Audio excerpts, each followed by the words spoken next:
Hey, welcome back everyone. It is now August 29th of 2020, and ever since the very end of the Skywalker saga, a lot of fans around the world have been very intrigued about the future of the Star Wars franchise by Disney, Lucasfilm, Bob Iger, and Bob Chapek, and exactly what they have to offer for the new Star Wars shows, movies, and more. This is Mike Zero. Make sure to subscribe if you're new to the channel for future Star Wars content. Now, one thing about Disney Star Wars is that we do know that they are currently in a phase of desperation and damage control. They are really doing everything in their power to really regain many of the lost fans from the sequel trilogy like The Last Jedi and The Rise of Skywalker. They really want to bring those fans back into the new Star Wars universe, since Jon Favreau, George Lucas, and Dave Filoni are all really working together on a team here with other creatives to really deliver new, authentic material that's going to borrow many aspects from Star Wars Legends, and even taking advantage of developing original stories. Now, with that being said, of course, we do know that Kathleen Kennedy thankfully has lost her creative control for the most part, except for the Leslie Headland Star Wars TV series, and that's it. Strictly, that's the only show that she is currently working on, and everything else she is completely detached from. Now, George, John, and Dave, one powerful thing that they are trying to do is that they're really trying to keep the Skywalker bloodline relevant. They are trying to keep the Skywalkers very much important within this new Star Wars universe, which, by the way, is modeled to be far larger than the old one that we received back in the 1990s and the early 2000s. And that, I believe, is probably the most satisfactory thing for the Star Wars fans, is that they are focusing on keeping the Skywalkers relevant. Now, moving on beyond this, what's really exciting all has to do with the character of Luke Skywalker and others out there, where now that the Skywalker saga is over, both Disney and Lucasfilm are busy developing over 10 years worth of Star Wars projects for Disney Plus alone, as well as the new Star Wars films that will introduce a brand new mythology to Star Wars fans around the world. Now, it's explained that creators Jon Favreau and George Lucas are actively working on a heavy retcon for the Star Wars franchise, where one major retcon is set to involve the character of Luke Skywalker and Ahsoka Tano. This new retcon that Favreau and Filoni are working on is that Ahsoka Tano is set to meet Luke Skywalker for the first time during the events of The Mandalorian Season 3. During this timeline, it's noted that Luke Skywalker is set to train Ahsoka Tano through the ways of the Force in a surprising way for fans, and that she is set to become one of Luke Skywalker's students and a part of his new Jedi Order in the new canon material that will begin as early as 2021. George, John, and Dave are also developing a brand new lightsaber that Ahsoka Tano will use in The Mandalorian Season 2 and even in Season 3. Now, it's described that in The Mandalorian Season 3, one side story that Favreau is developing is that Luke is on the hunt for a powerful Force user dubbed and nicknamed as the Sorcerer, which is Ahsoka Tano in the upcoming Mandalorian Season 3. Though Ahsoka will be seen in Season 2, Luke Skywalker will not be present in the second season and is only planned for the third so far. Now, the new Luke Skywalker retcon is set to establish that Ahsoka Tano was once one of Luke Skywalker's great students in the new Star Wars universe that George, John, and Dave Filoni are actively working on in order to satisfy Star Wars fans and make the universe just as successful as the old one. So in case you guys did not know, what they're really trying to do here with Ahsoka Tano is that they're really trying to keep her as a relevant character and really trying to boost the familiarity of this character. Now, if you look at Star Wars as a whole, pretty much, the only people that know of Ahsoka is, of course, if you have watched the Clone Wars or Star Wars Rebels. If you have seen those shows or have actually seen some clips here and there, you know Ahsoka Tano as a character very, very well, like the overall lore, the backstory, and whatnot.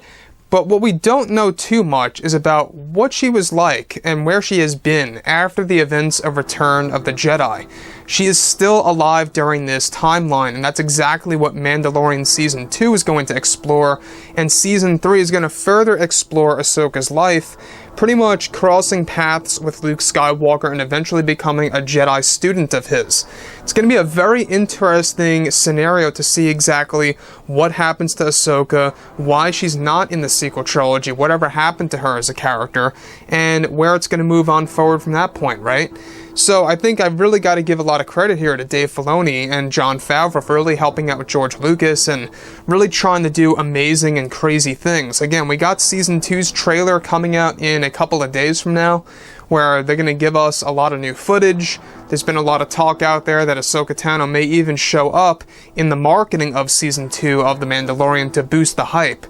Now, Ahsoka Tano is set to actually, of course, alright, this is the real exciting piece, is actually set to learn new secrets about Darth Vader and Anakin Skywalker from the legend himself, Luke, the son of Vader, and that Luke Skywalker will be seen as a walking symbol of hope and a legend to Ahsoka to embrace the Jedi way.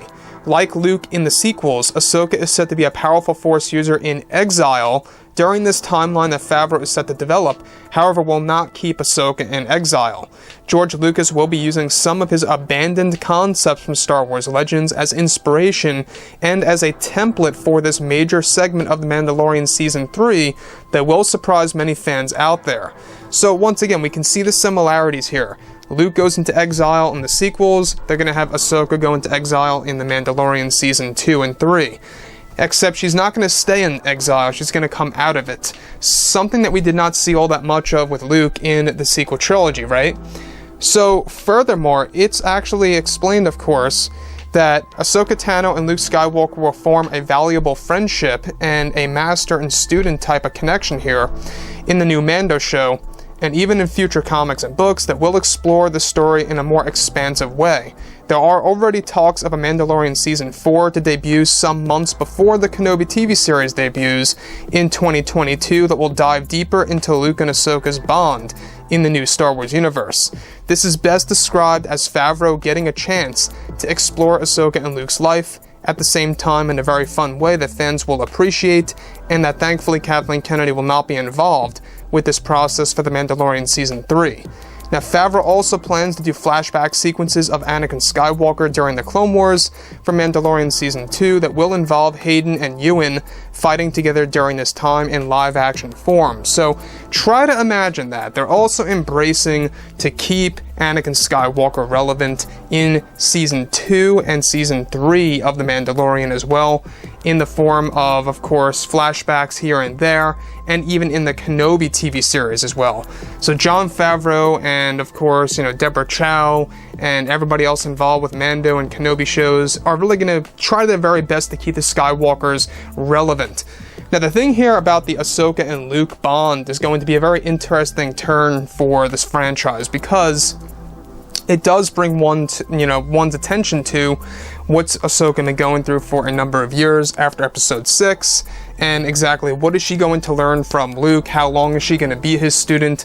All of that is going to be explored in the upcoming seasons of The Mandalorian, and I think that this is where The Mandalorian is going to begin to evolve, right? Season 1 was kind of like a little introduction to what could be done and really opened up the gateway to the possibilities, and now we can see, Jon Favreau taking advantage of that and tapping into the potential of exactly where The Mandalorian can really go. It's not just going to focus on that character, it's going to focus on some familiar faces like Luke, Ahsoka, and even Kenobi and Anakin in the form of flashbacks, not just for the Kenobi TV series, but also for the Mandalorian TV series.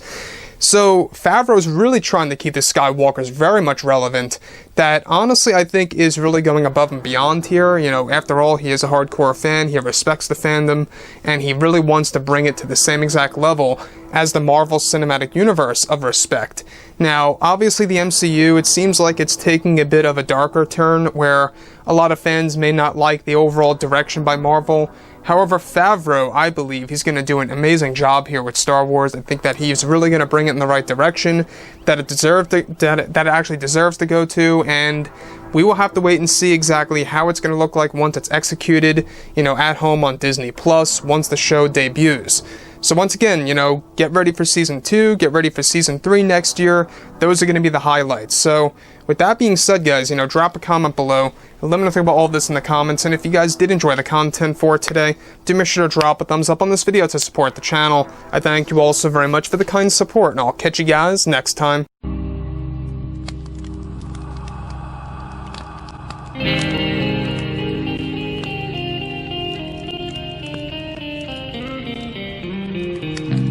Got it.